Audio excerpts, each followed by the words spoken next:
তো আজকে আমি ইনস্টামার্ট থেকে কটা জিনিস অর্ডার করেছি সেটাই তোমাদেরকে একটু দেখাবো বলে ভিডিওটা স্টার্ট করলাম। তো এই যে ইনস্টামার্ট থেকে অনেকগুলো জিনিসই অর্ডার করেছি, কি কি তোমাদেরকে দেখাই।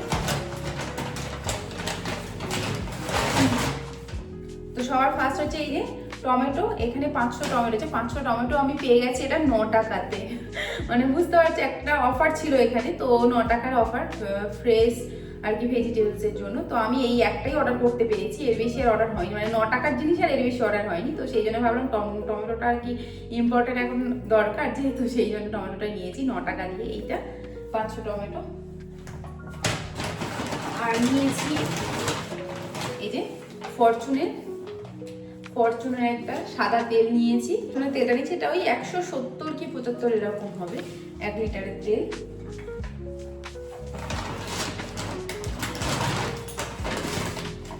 আর নিয়েছি এটা মাটনটা একদম পুরো এখানে ধুয়ে ফ্রেশ করে দেয়া দেখালো, যেটা ফ্রেশ মাটন একদম। আর একটা জিনিস নিয়েছি দেখাই তোমাদেরকে, এই যে এটা হচ্ছে জিঞ্জার গার্লিক পেস্ট।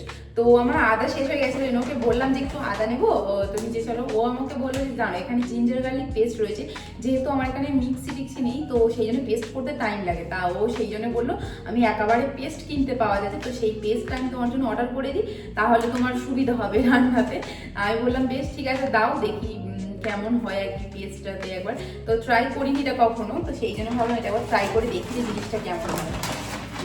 তো এটা এই যে দুটো একসঙ্গে প্যাকেট অর্ডার করেছি, 200 গ্রামের প্যাকেট, এই 100 গ্রাম করে দুটো প্যাকেট অর্ডার করেছে। দুটো প্যাকেটেরই প্রাইস নিয়েছি একসঙ্গে 52 টাকা। আমি তো তোমাদেরকে আগের ভিডিওতেই বলেছি যে রান্না বান্না আমার খুব একটা হয় না, তো ওই দেখে দেখে টুকটাক যেটুখানি শিখেছি সেই থেকেই টুকটাক আর কিছুটা নিজের মতন করে সেটাই তোমাদেরকে আমি দেখাবো যে আমি কেমনভাবে মাটনটা করছি। তো আমার যদি কোনো ভুলচুক হয় তোমরা অবশ্যই সেটা আমাকে কমেন্টে জানিও। তো চলো মাটনটাকে কেটে দেখি কেমন দিয়েছে। এখানে মাটন আছে 300 গ্রাম, এর দাম নিয়েছে কত জানো? 380 টাকা, মানে 79 টাকা নিয়েছে, 1 টাকা কম 80 টাকা, মানে ধরেই নাও 380 টাকা। মানে ভাবতে পারছো 300 গ্রামের দাম 380 টাকা, মানে কতটা দাম নিয়েছে এখানে অনলাইনে।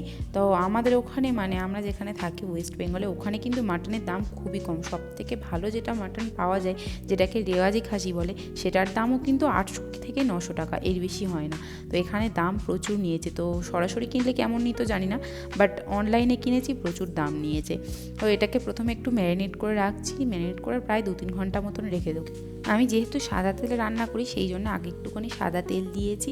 তারপরে তোমরা চাইলে এটাতে সর্ষের তেলও ব্যবহার করতে পারো, এতে টেস্টটা বা সেন্টটা খুব সুন্দর হয়। তো তারপরে আদা রসুনের যে পেস্টটা ছিল সেই পেস্টটা, তার সঙ্গে একটু হলুদ গুঁড়ো, একটু লঙ্কা গুঁড়ো আর সামান্য পরিমাণে নুন দিয়ে ভালো করে এটাকে মাখিয়ে রেখে দেবো বেশ 2 থেকে 3 ঘন্টা।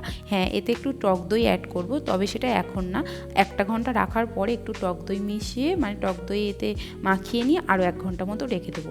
আর বাঙালি মানে তো আলু খাবই, যে রান্নাই হোক না কেন, সে মাংস হোক, বিরিয়ানি হোক, চিকেন মাটন যাই হোক না কেন, আলু তো চাই। তো সেই কারণের জন্য আগে একটুখানি আলু কেটে নিয়েছি, ওটাকে ভাজতে দেবো। তার আগে তেলটাকে বোতলে ঢেলে রাখি, না তো এইটার যেহেতু প্যাকেটটা কেটেছি আমি, এক্ষুনি এদিক ওদিক রাখলে তেলটা পড়ে যাবে, সেই জন্যই আগে ভালো করে বোতলে ঢেকে রাখছি। তো আলুটাকে ভাজতে দিয়েছি, কিন্তু আমি একটা ভুল করে ফেলেছি যে আমি গ্যাসের ফ্লেমটা জোরে রেখেছি, আমার সেটা মনেই নেই যে আমার গ্যাসের ফ্লেমটা জোরে আছে। দেখছো আলুগুলো এক সাইড কেমন কালো কালো হয়ে গেছে, মানে তারপরেই আমি কমিয়েছি, আমার একদমই মনে ছিল না যে গ্যাসটা জোরে দেওয়া রয়েছে। তো তোমরা প্লিজ এই ভুলটা করো না, গ্যাসটা কমিয়েই রেখো। তো তারপরে বেশি কিছু তো কাটাকুটি করার নেই, কারণ আদা রসুন তো অলরেডি পেস্ট রয়েছে, সেই জন্য একটু টমেটো, একটু পেঁয়াজ আর একটু ধনেপাতা কেটে নিচ্ছি কুচি কুচি করে, যেটা যখন প্রয়োজন হবে তার সেটাতে দেওয়ার জন্য। তো চলো ধনেপাতা কোচানোও কমপ্লিট হয়ে গেছে, বেশি কিছু নয়, দেখলে সামান্য পরিমাণেই কেটে নিয়েছি। আর এই যে 1 ঘন্টা পরে আবার একটু টক দই মিশিয়ে নিয়েছি, তোমাদেরকে বললাম 1 ঘন্টা রাখার পর টক দই মিশিয়ে নেব, নিয়ে তারপরে আরও 1 ঘন্টা পরে ওইটা রান্না করব। তো এখানে প্রথমে আমি কড়াতে একটুখানি গরম মশলা, তার সঙ্গে একটা শুকনো লঙ্কা দিচ্ছি। তো এখানে গরম মশলার মধ্যে না যেন জিরেটা দেয়, আমি বুঝতে পারি না যে গরম মশলাতে জিরে কে রাখে। যাই হোক, এখানে গরম মশলার মধ্যে জিরেটা এরা ইউজ করে। হ্যাঁ, তেজপাতাও থাকে, তবে আমার তেজপাতাটা শেষ হয়ে গেছে বলে তাই তেজপাতাটা দিতে পারিনি। তারপরে একটুখানি তেল দিয়ে, পেঁয়াজ দিয়ে, পেঁয়াজটাকে একটু হালকা গোলাপি গোলাপি মতো ভাজা হয়ে গেলে এতে আদা রসুন পেস্ট দিয়ে দিয়েছি, যেরকম আর 5টা মাংস করে সেই রকমই নিয়মভাবেই করছি। আর হ্যাঁ, অবশ্যই করে টমেটোটা যখন দেবে তার একটু পরে নুনটা দিয়ে দেবে, কারণ একটাই কারণে যে নুনটা দিলে না টমেটো থেকে জলটা ছেড়ে দেয় আর খুব তাড়াতাড়ি টমেটোটা গলে যায়। তো সামান্য একটু টমেটোটা গলে যাওয়ার পরে আমি এতে লঙ্কার গুঁড়ো, হলুদ গুঁড়ো আর সামান্য পরিমাণে একটু চিনি দিচ্ছি। তো অনেকে হয়তো ভাবতে পারো যে মাংসতে আবার কেউ চিনি দেয়, আগে আমি দিই, কারণ এই চিনিটা দিলে টেস্ট হয়তো মিষ্টি হয় না, কিন্তু একটা হালকা টেস্টের ব্যালেন্স হয় আর তার সঙ্গে এটাতে খুব সুন্দর একটা কালার আসে। যেহেতু আমি তেলের ওপরে দিলাম চিনিটা, সেই জন্য খুব সুন্দর একটা কালার আসে, সেই কারণেই চিনিটা দেওয়া। তো তারপরে যে ম্যারিনেট করে রাখা মাংসটা এর মধ্যে দিয়েছি, দিয়ে এটাকে ভালো করে একটুখানি কষিয়ে নেব, মশলার সাথে মিশিয়ে নেব। যখন দেখবো এটাতে জল ছেড়ে গেছে তখন এটাতে ঢাকা দেবো, দিয়ে একদম লো ফ্লেমে এটাকে রেখে দেবো প্রায় আধা ঘন্টা মতন। হ্যাঁ, অবশ্যই করে একদম ভালো করে ঢাকা দিয়ে কিন্তু লো ফ্লেমে রাখতে হবে, জোরে দিলে কিন্তু এটা চুঙে যাবে, তলাতে ধরেও যেতে পারে। তো সেই কারণের জন্য। আর দেখছো আধা ঘন্টা পরে খোলার পর কি সুন্দর একটা বেশ সিদ্ধ হয়েছে মনে হচ্ছে। তো খোলার পরে এটাতে আমি সামান্য পরিমাণে একটু গরম মশলা দিয়ে একটু নেড়ে চেড়ে আবারও এটা ঢাকা দিয়ে প্রায় 1 থেকে 1.5 ঘন্টা মতো রেখেছি। যেহেতু আমি কড়াতে করছি, আমার কাছে কোনো কুকার নেই, তাই জন্য একটু সময় তো দিতেই হবে, আর সেই কারণের জন্যই এটা করা। তো যাই হোক, দিয়ে তার মধ্যে এবার ধনেপাতা কুচি দিয়ে সামান্য পরিমাণে মিট মশলা দিয়ে এটাকে ভালো করে একটুখানি নেড়ে চেড়ে নেবো, নিয়ে আমাদের রেডি হয়ে যাবে। এটা একটু ভালো করে ফুটিয়ে একটু মাখো মতনও করে নিয়েছি। তো তৈরি হয়ে গেছে আমাদের মাটন।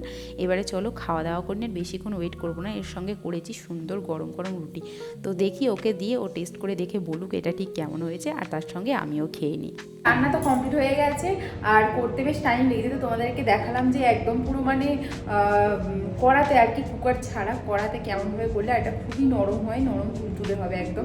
তবে একটু টাইম নিয়ে মানে কমিয়ে দিয়ে একদম লো ফ্লেমে এটাকে রেখে দিতে হবে, ঢেকে দিয়ে বেশ আধা ঘন্টা 1.5 ঘন্টা মতো, তাহলে খুব সুন্দর জিনিসটা হয়ে যায়। তো চলো এবার খাওয়া দাওয়া করে নিই, রাত হয়ে গেছে।